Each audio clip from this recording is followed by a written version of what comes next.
Ensuite, on tombe dans la section mode de conduite. Donc, c'est là que le plaisir commence. Vous avez bien sûr un mode normal. Si vous cliquez sur le petit i ici, sachez que chaque mode est décrit vraiment en détail.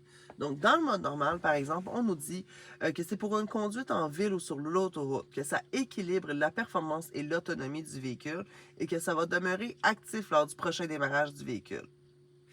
Ensuite, on a le mode sport juste ici, qui lui dit que c'est une expérience de conduite plus réactive, que ça augmente la puissance utile et resserre la tenue de route.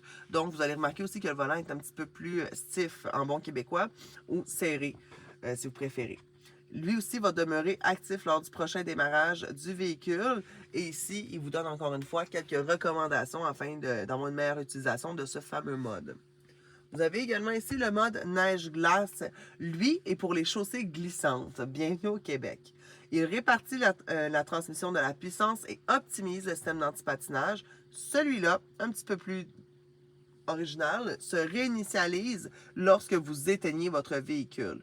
Donc, il faut vraiment le rallumer à chaque fois que vous démarrez votre auto si on est en période estivale de neige. Et on a bien sûr, le dernier non le moindre, le Mon mode. Lorsque vous avez parfaitement maîtrisé le mode normal et sport, vous pouvez faire en sorte ici de jumeler les composantes afin de vous créer votre véhicule parfait. Donc, vous pouvez ajuster la direction selon votre préférence, la sensation de freinage, la sensation d'accélération et également le son du moteur.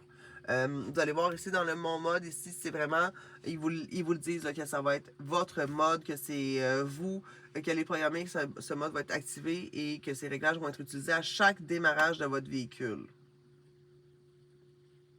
Donc, un maximum de plaisir à avoir.